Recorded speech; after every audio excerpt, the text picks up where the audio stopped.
यह कहानी उनके लिए है जो बोलते हैं कि मुझे डर नहीं लगता। अगर तुम सच में नहीं डरते हो तो यह पूरा कहानी सुनो, और अगर कहानी अच्छी लगी तो चैनल को लाइक और सब्सक्राइब कर देना।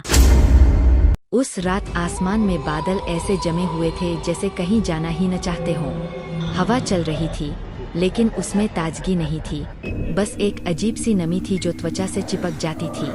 आदित्य जब उस कस्बे की आखिरी सड़क पर पहुंचा तो उसे पहली बार एहसास हुआ कि कुछ जगह नक्शे पर तो होती है लेकिन जिंदगी से कटी हुई। सड़क के दोनों ओर बंद मकान थे, खिड़कियां अंधेरी और दरवाजे ऐसे जैसे बरसों से किसी ने छुए ही न हों।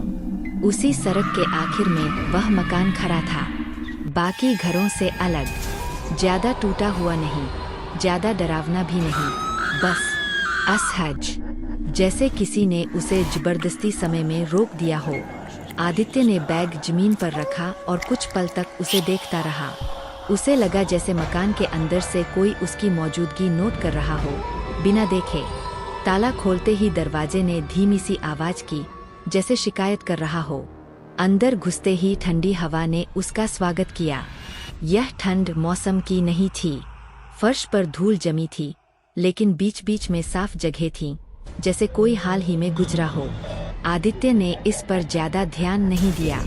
शहर से दूर सस्ता घर मिलना उसके लिए जरूरी था, वजह पूछना नहीं। रात होते होते बारिश शुरू हो गई।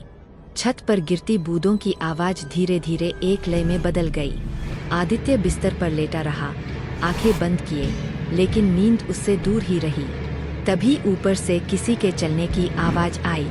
एक कदम, फिर दूसरा। आदित्य उठ बैठा। उसने सोचा शायद कोई जानवर होगा या पुरानी लकड़ी का भ्रम, लेकिन आवाज रुकने के बाद जो सन्नाटा आया वह ज्यादा डरावना था।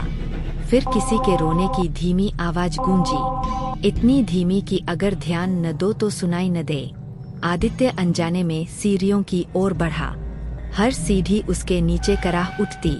ऊपर का गलियारा लंबा और संकरा था और आखिरी कमरे से वही आवाज आ रही थी।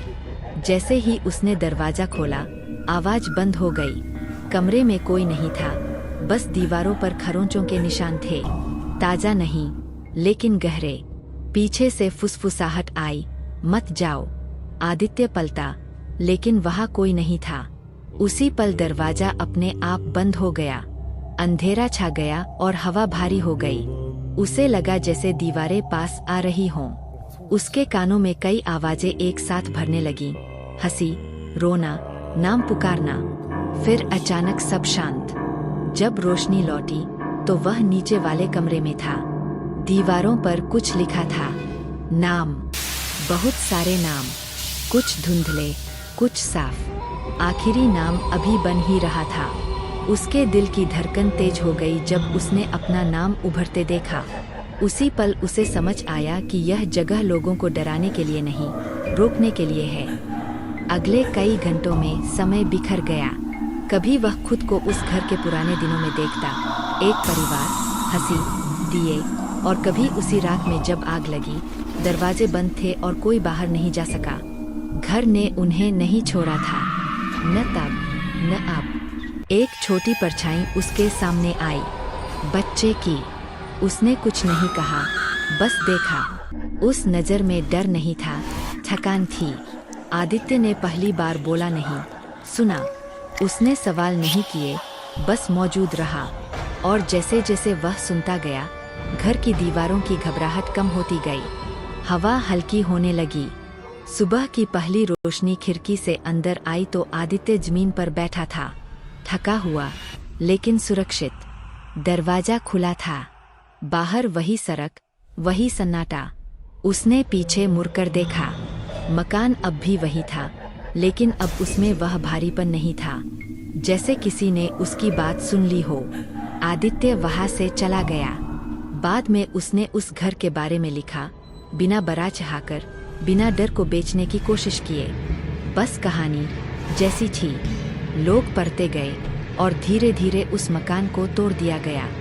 जगह खाली हो गई। लेकिन रात में जब हवा बिल्कुल शांत होती है तो वहां से गुजरने वाले कहते हैं कि डर महसूस नहीं होता, बस एक हल्की सी मौजूदगी, जैसे कोई अब भी उम्मीद करता हो कि कोई उसे याद रखेगा। बिना भागे, बिना आंखें फेरें।